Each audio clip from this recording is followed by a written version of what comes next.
السلام عليكم يا حلوين. النهاردة هنعمل مع بعض وصفة كلنا بنعشقها.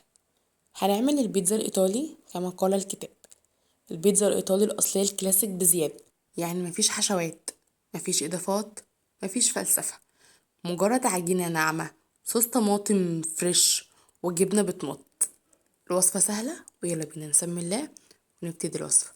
أتمنى إن انتم تشتركوا في القناة وتفعلوا زر الجرس عشان يوصلكم إشعار بوصفاتي الجديدة، وتقولوا رأيكم تحت في الكومنتات. يلا بينا. أول حاجة هنبتدي بيها هي العجينة. يلا بينا.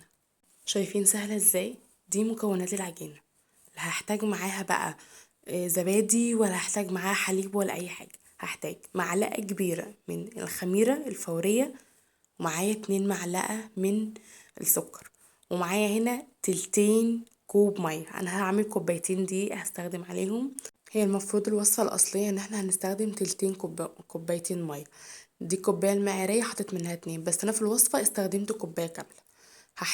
هحط الأول الخميرة والسكر وعليهم المية، وهقلبهم مع بعض لحد ما الخميرة والسكر يدوبوا، وهركنهم على جنب 10 دقايق 15 دقيقة لحد ما الخميرة تعمل بابلز كده فوق. احنا كده بنختبر الخميرة.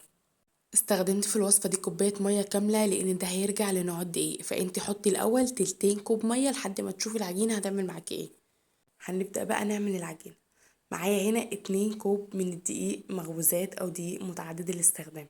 نخلاهم كويس، وهنزل فيهم ببولة للعجن او لو عندك عجان.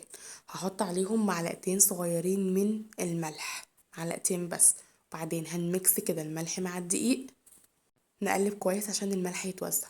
وبعدين هنزل بخليط الخميرة اللي انا كنت عاملاه. هنمكس برضو الخليط الخميرة مع الدقيق لحد ما يمتزجوا كويس. وبعدين هبدأ ان انا اعجن بايدي لاني مش هينفع اكمل عجن بالمضرب. عجينة البيتزا بتتعجن مش بتتلم زي ما بنقول مثلا في حاجات تانية نلم العجينة، لا دي بنعجنها كويس. هنا بقى كان نوع الدقيق بتاعي اضطريت ان انا احط له ميه، وزودت له ميه، يعني زودت حوالي كمان تلت كوبايه على مدار فتره العجن. هفضل الم فيها كده لحد ايدي ما تبدا ان هي ما تلزقش، او ان هي ما يبقاش فيها اي عجين، ان هي تنضف يعني كده. اول ما اخلص لم العجين واوصل للمرحله دي ان انا ايدي تبقى ما فيهاش اي عجين كده ولا دقيق ولا متلزق، هنزل بمعلقه من زيت الزيتون. طبعا من الاضافات اللي احنا بنضيفها مع العجين او مع الدقيق هي معلقه من بودره الثوم، طبعا لو حابه تضيفيها. وبعدين هنعجن لحد ما تبقى معانا عجينه بتلزق كده، بس ناعمه وسطحها ناعم وملمسها ناعم وتعجن. هدهن البوله زيت زيتون، وهحط عليها رشه زيت زيتون، وممكن تغطيها وتسيبيها في التلاجة من تحت لمدة 3 أيام. ممكن كمان تسيبيها أسبوع وتطلعي تعملي وقت ما يجيلك مزاج تعملي بيتزا. هي كل ما قعدت اكتر في التخمير كل ما بقت احسن. البيتزا الاصليه لازم تمر بتخمير بطيء. هنيجي بقى نعمل صوص البيتزا، وده اطعم صوص بيتزا انتوا هتدوقوا في حياتكم. هنحط كميه وفيره من زيت الزيتون، لو عندك زيت ذره مفيش اي مشكله، بس الوصفه الاصليه بتقول زيت زيتون. وهننزل ب5 فصوص من الثوم، يا اما متقطعين شرايح يا اما مفرومين، واينوت مش هتفرق. بعدين اول ما زيت الزيتون يطلع ريحته هو والثوم هزود عصير الطماطم. بصوا، البيتزا الايطاليه لازم تتعمل بطماطم فريش. لو انت عندك طماطم فريش حمرا زي ما انت شفتيها كده في الشوط اللي فات يبقى تمام قوي. ما عندكيش مضطره تستخدمي اللي هي المعلبه اللي بتبقى قطع في السوبر ماركت. وهنزل بقى بالطماطم الفريش اللي انا فرماها دي، وانزل عليها بمعلقه صغيره من السكر، ودي ضروري جدا عشان تضيع اي حموضه في الطماطم. اول ما تبدا ان هي تتسبك او تتقل وتوصل للقوام اللي احنا عايزينه، يعني اول ما توصل للمرحله دي هبدا احط التوابل. عندي معلقه صغيره من الفلفل الاسمر، عليها معلقه كبيره من الملح، عليها نص معلقه من السبع بهارات، عليها معلقه كبيره من البابريكا، وعليها معلقه من الزعتر. بص، هي الوصفه الاصليه للبيتزا بتقول ان هي ملح وفلفل اسمر وصلصه بس. احنا زودنا البابريكا والسبع بهارات وبودرة الزعتر كاضافات من عندنا. ده القوام المظبوط لصوص البيتزا. هنسيبه بقى يبرد عشان ما ينفعش ان احنا نحطه على العجينه وهو ساخن. بصوا، انا عملت العجينه وعملت الصلصه في يوم وكملت بقيتها في يوم تاني. انا عارفه ان هي يعني طريقتها كتيره وطويله، بس هي تستاهل، البيتزا تستاهل الوقفه اللي احنا بنقف لها دي بصراحه. هبدأ بقى ان انا اقطع فلفل حلقات. حاولي على قد ما تقدري تحافظي على شكله ده عشان يبقى منظر البيتزا من بره حلو.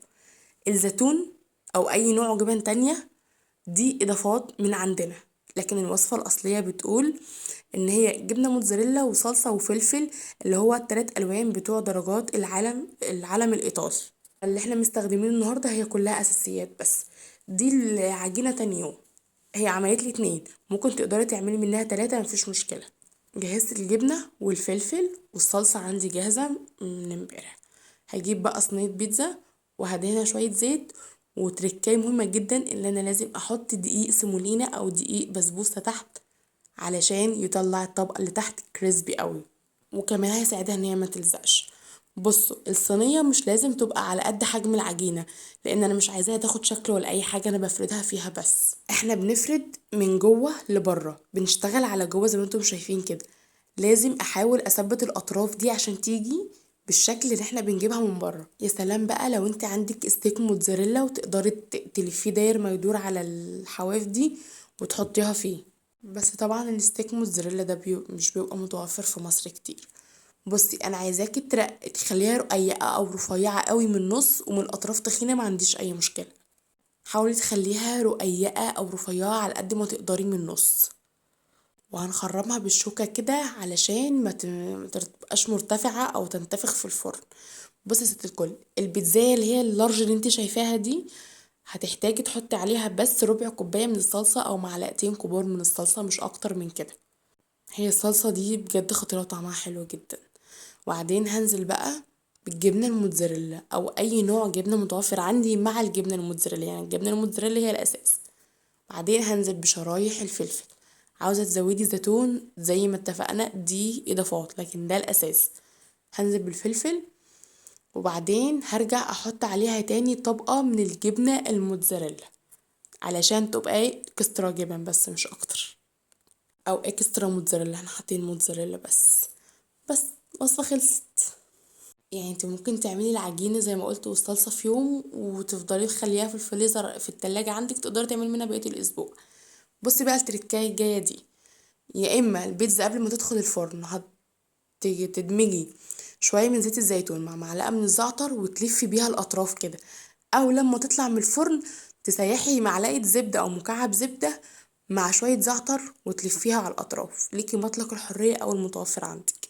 يا جماعة بجد اللحظة دي وانا برص كده الصلصة مع الجبنة مع الفلفل مع احساس تاني بصراحة يا جماعة. هدخلها الفرن ساخن جدا جدا مسبقا، يعني من اول ما بدأت افردها كنت مسخنة الفرن على اعلى درجة حرارة عندك، 240 220 270 اعلى درجة حرارة عندك في الفرن.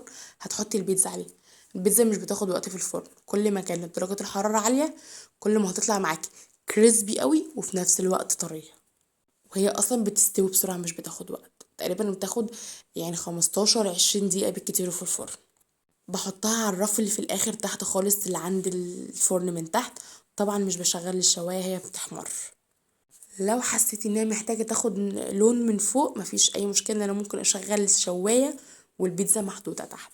الوصفه خلصت، اتمنى تجربوها وما تنسوش تبعتوا لنا تطبيقاتكم على جروبنا على الفيسبوك، وتقولي لي تحت رأيكم في الكومنتات. وأتمنى إن الوصفة تعجبكم وتعملوا اشتراك. يلا سلام، نتقابل في فيديو جديد.